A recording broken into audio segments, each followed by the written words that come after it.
Nós vamos continuar a nossa série nesta noite. Estamos refletindo sobre uma fala de Jesus quando disse aos seus discípulos no momento da sua despedida: no mundo tereis aflições, mas tenham bom ânimo. E eu tenho refletido hoje é a parte 4, se você não assistiu às passadas, é só entrar no nosso canal e você lá vai ter todas elas para você assistir novamente. Jesus estava num momento de despedida, de incertezas para os seus discípulos.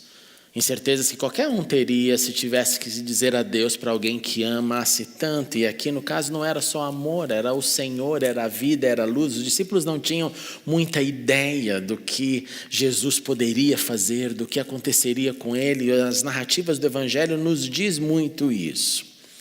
Então, nessa série nós estamos estudando não só a palavra tenha bom ânimo, no mundo tereis aflições, mas como nós podemos fazer isso na prática.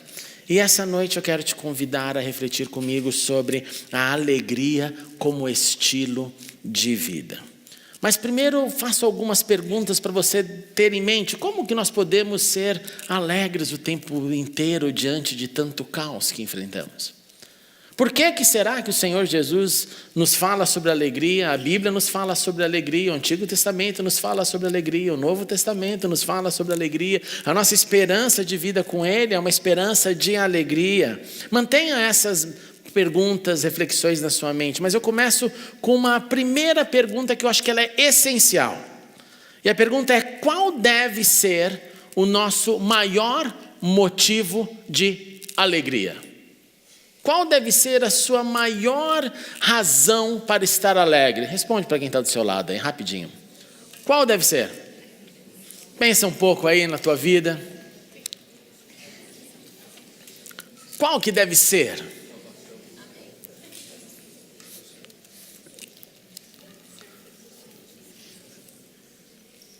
Quando Jesus respondeu, obrigado, essa pergunta, Jesus deixou claro que, primeiro, não era para os seus discípulos se alegrarem com a manifestação do sobrenatural. Olha que coisa chocante. Não era para eles se alegrarem com a manifestação de poder de Jesus na vida dos discípulos. E a situação, o contexto ali era: os discípulos estavam orando e as coisas estavam acontecendo.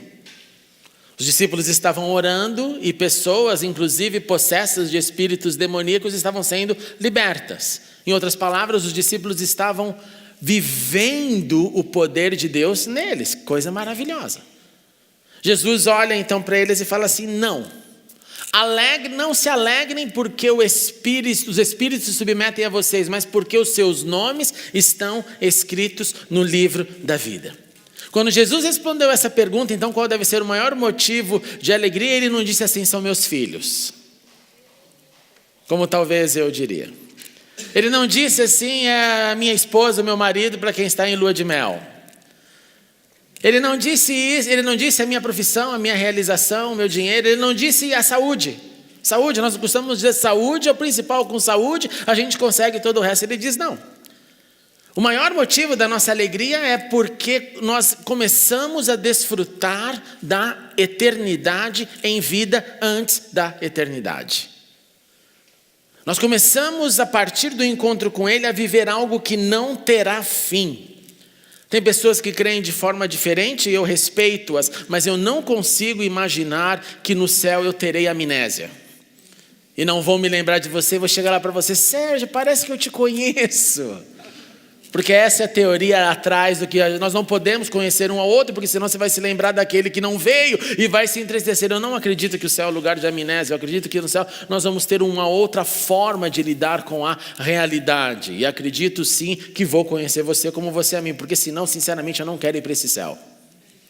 Eu não quero ir para um céu que eu não reconheça meus filhos, nem reconheça você, e todo mundo é meio: será que não é, não sei, talvez, parece que eu te conheço, parece que não, para mim não faz muito sentido essa relação.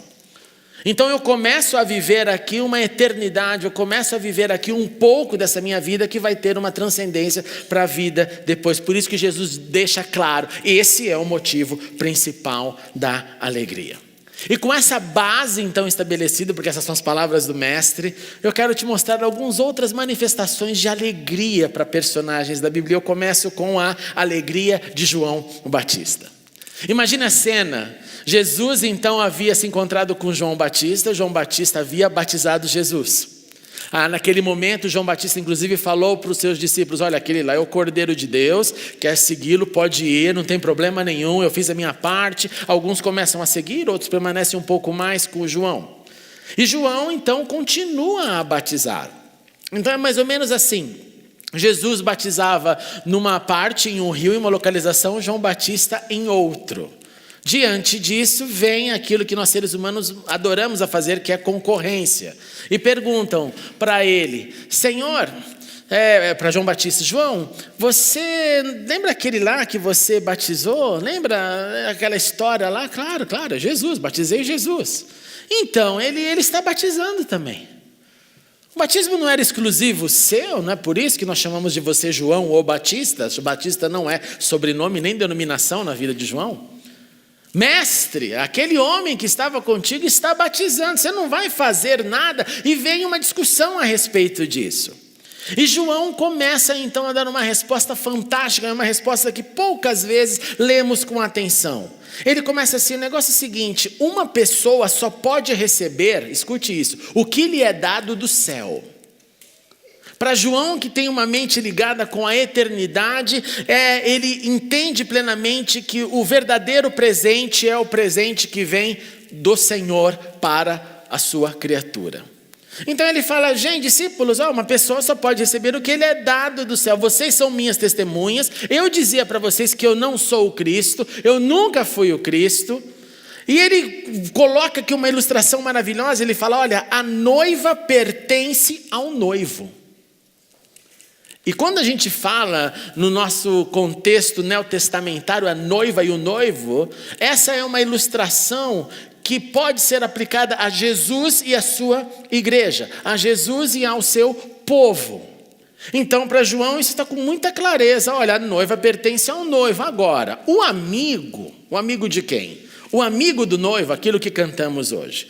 O amigo presta serviço ao noivo, o que o atende e o ouve, e enche-se de alegria quando ouve a voz do noivo. Ele faz uma base muito forte, então dizendo: primeiro, não há concorrência, nós estamos no mesmo time, eu continuo batizando e ele também, não há nenhum aqui, não são dois partidos, não é para fazer dois grupos de discípulos.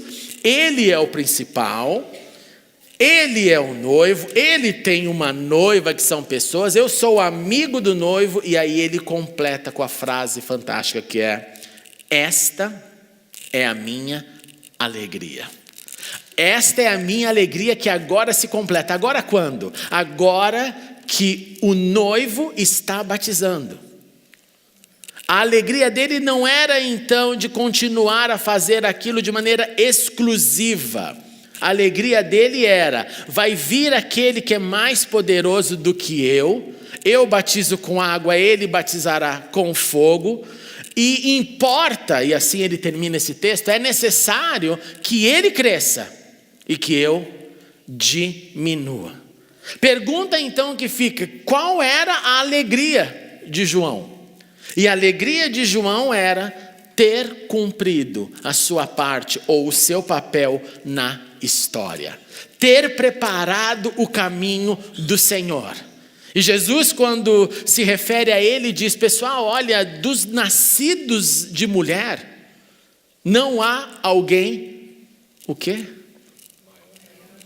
Maior do que João. Olha que chocante. Qual foi o final desse João, então, que entendeu essa alegria de ver o noivo? Qual foi a alegria de João de ter cumprido o papel do reino? Qual foi o término da vida dele? Ele diminuiu para Jesus crescer. E João termina sua vida, para quem não sabe, sendo decapitado com a cabeça numa bandeja oferecida numa festa. Mas a consciência dele era clara: importa que eu diminua. Importa que ele cresça. Essa era a alegria dele que se completava. Cumprir o seu papel no reino de Deus. Segunda alegria, a alegria de Jesus. Jesus está ali com seus discípulos no que nós chamamos de conselhos ou conversas do cenáculo. E Jesus começa a falar sobre uma ilustração também muito forte na vida de Israel, que era o conceito da agricultura. Onde tem um agricultor, onde tem uma videira, onde tem ramos, onde tenha frutos. E Jesus vai falando, olha, sim, eu sou a videira verdadeira, o meu pai é o agricultor, todo ramo que estando em mim não dá fruto, ele corta. Jesus deixa claro que se há uma conexão com ele, frutos é a consequência natural. E é um texto tão claro e tão apavorante de tão claro que é. Porque você olha para o texto, lê de maneira tranquila, todo ramo que estando em mim não dá fruto, ele corta. Todo que dá fruto, ele poda para que dê mais fruto. Então, para Jesus, o negócio é tranquilo. Se eu estou nele, eu dou fruto. Se eu dou fruto, ele me corta. Ele me poda, para que assim eu dê mais. Se eu não estou nele, claro que então eu não dou frutos. Jesus então está trabalhando esse conceito com ele. Jesus vai adicionar um pouco mais dizendo, vocês já estão limpos pela palavra. Em outras palavras, você já pode estar totalmente conectado. Você vai então poder dar mais e mais frutos. Permaneçam em mim, eu permanecerei em vocês. Aí os frutos vão aparecer. Essa foto aí é de uma tamareira de Israel. Quem comeu já uma tâmara de Israel sabe que não existe outra igual no planeta, igual a ela. Eu sou a videira, vocês são os ramos. Se alguém permanece em mim ou nele, esse dá muito fruto. E Jesus diz, sem mim nada podereis fazer. Preste atenção. Jesus está fazendo a matemática do reino que é simples. Eu conectado em Deus, eu dou frutos. Eu conectado em Deus, dando frutos, ele vem e me poda para que eu dê mais frutos. Eu não conectado em Deus, eu não dou frutos. Eu não conectado com Deus, ele também me corta. Mas não para eu dar mais frutos, porque eu não estou conectado nele. É aterrorizante, porque isso nos coloca na perspectiva de que existe então uma missão, uma vida, um caminho, um resultado que apareça da minha vida. Agora que vem o problema. Qual é a relação desse texto com alegria? Porque Jesus está explicando sobre algo que para mim e para você soa como alegria ou mais como uma responsabilidade? Deveria soar como alegria. Deve soar como alegria. Essa é a minha missão. Então, eu vou dar frutos porque eu estou nele. Se eu começasse assim perguntando, então ao contrário. Meus irmãos, quem aqui está em Cristo? Quem aqui está conectado com Cristo? Quem aqui vive uma vida de comunhão com Cristo? E quem aqui tem dado muitos frutos? Aí nem todas as mãos se levantariam. Então, diante de um texto desse, a pergunta é, cadê o elemento de alegria? E Jesus responde, como o Pai me amou, assim eu os amei, permaneçam no meu amor. Se vocês obedecerem os meus mandamentos, permanecerão no meu amor, assim como eu tenho obedecido os mandamentos do meu Pai, eu permaneço no seu amor. E tendo-lhes dito estas palavras, escute isso, tenho-lhes dito essas palavras, para que a minha alegria esteja em vocês, e a alegria de vocês seja completa. Eu estou então lhes dando clareza em como é essa missão de conectados no agricultor, o agricultor que poda, mais frutos que aparecem. E eu tenho dito isso para vocês, para que a minha alegria esteja em vocês. Pergunta então básica, irmãos, qual é a alegria do Senhor? Qual é a alegria do Senhor? Vai, quem arrisca? Qual a alegria do Senhor? A alegria dele é que você e eu possamos dar frutos. A alegria dele é para que então nessa conexão haja um resultado. Eu tenho lhe dito isso então para que a minha alegria esteja em vocês, essa alegria do que é natural, do que é orgânico, do que acontece como resultado de estar nele. E que essa alegria de vocês seja completa, porque daí eu começo a experimentar a alegria dele. E a alegria dele não é a minha, porque a nossa oração, ao invés de ser que venha o teu reino, que seja feita a tua vontade, a nossa oração por trás dessas palavras é que venha o meu reino e que seja feita a minha vontade. E se der, que o Senhor me ajude. As ações falam do reino individual. A teoria fala do reino espiritual. Então Jesus está dizendo, olha, faz uma nova matemática, conecte-se em mim, então esses frutos irão acontecer, e aí a minha alegria estará em vocês, e a alegria de vocês será completa. Mais que isso agora, uma terceira alegria, a alegria no livro de sabedoria de Israel. O livro de Provérbios, que é como se fosse o grande recipiente onde conselhos, onde a sabedoria se manifesta, onde se você parar todos os dias e a cada dia ler o capítulo do dia, no livro de Provérbios você vai ver um grande crescimento na sua capacidade de entendimento de Deus, de sabedoria, de vida. E neste livro nós lemos, todos os dias do oprimido são infelizes, mas o coração bem disposto está sempre em festas. O conselho da sabedoria de Provérbios é que existe um contraste, existe um paralelo. Se você se permite ficar oprimido por várias causas, e aqui por favor não confunda isso com a depressão, com a ausência de saúde, de que tantos que enfrentam, e essa é uma circunstância a ser enfrentada. O texto aqui está nos dizendo sobre a opressão que é causada pelo ambiente que eu pego, e é tudo que começa a me colocar para baixo.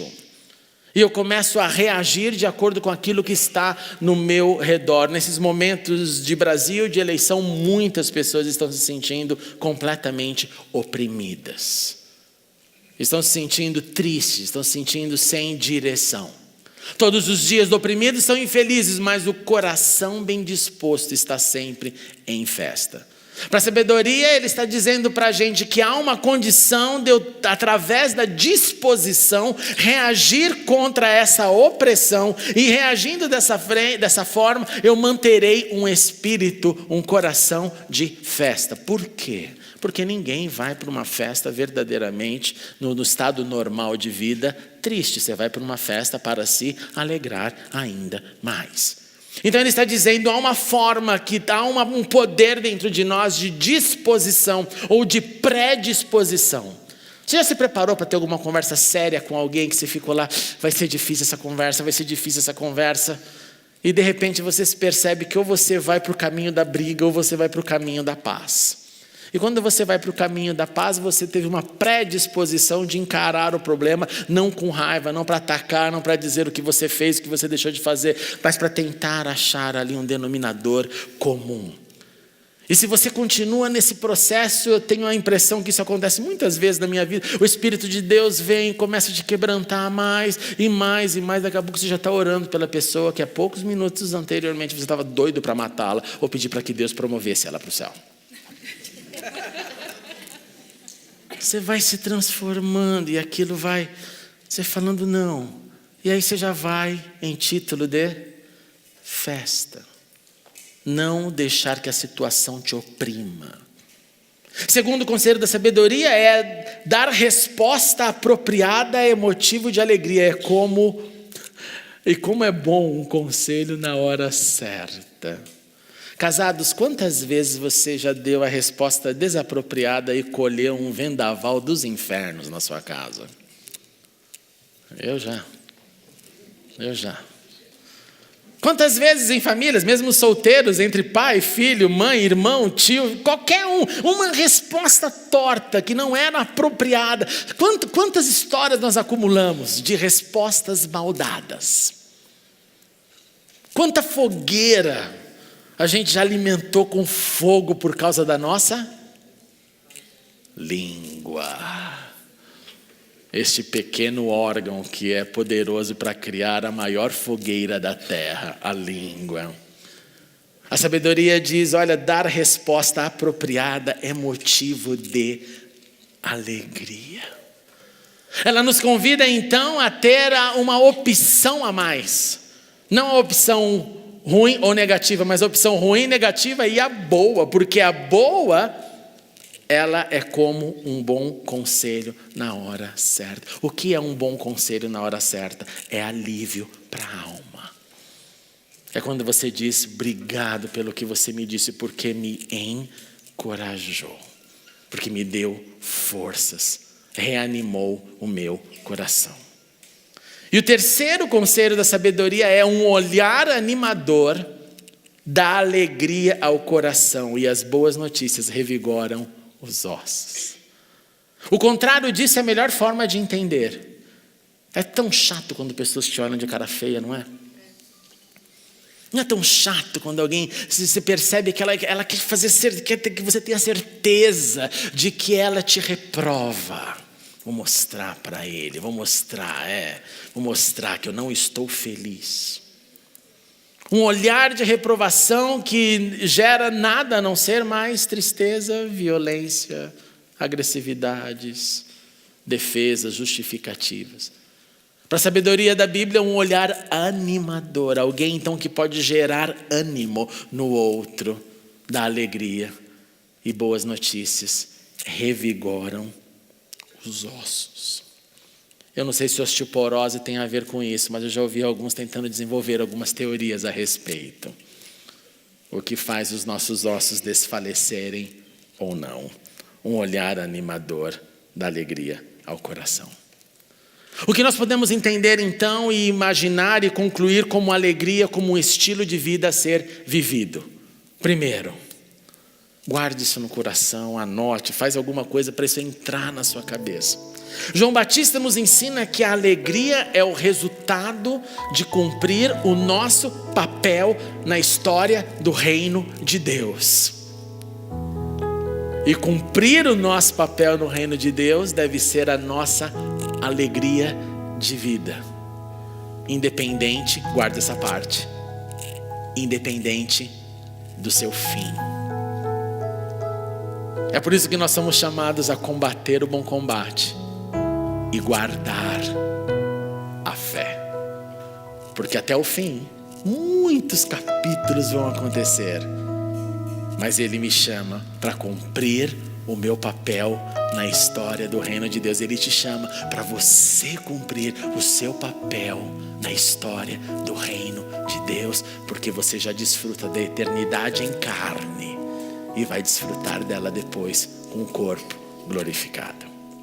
Jesus nos afirma que a nossa maior alegria é a salvação nele. É saber que eu tenho meu nome no livro da vida. É saber que morte não me faz cócegas, não me afeta em nada. Porque ela não é vitória, ela é transição. Mas a salvação que eu ganhei nele, que me faz dormir, que me faz acordar, que me faz crescer, essa é a minha alegria maior.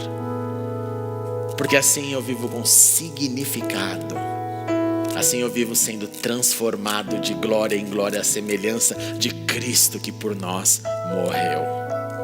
O livro de sabedoria nos encoraja a manter um coração bem disposto, festa, sermos emissores de boas respostas apropriadas para cada um dos eventos da vida, a termos um olhar animador. E eu acho que Jesus conclui essa fala. Pois nós não precisamos só ter um olhar animador. E nós não somos só aqueles que têm boas notícias que revigoram os ossos. Nós temos boas notícias que transformam. Boas notícias que salvam. Boas notícias que mudam.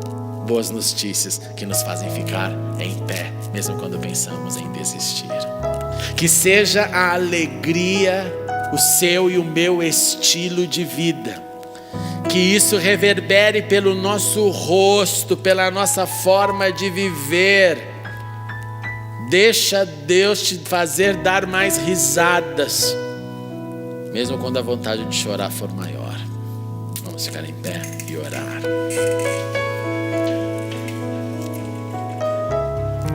Sim, Senhor. Muito obrigado. Porque há uma certeza que todos nós temos é que um dia morreremos. Mas para nós, para os que foram encontrados pelo teu poder, este dia será um dia de grande alegria, pois então veremos face a face aquilo que cremos. Obrigado pela nossa salvação, Senhor. Ajude-nos a sermos emissários dessa salvação à terra. Ajude-nos, Senhor, a contagiarmos a todos os que nos cercam e nos cercarem com essas boas notícias. Pai, ajuda-nos a crescer na alegria de cumprir o nosso papel na história do reino de Deus.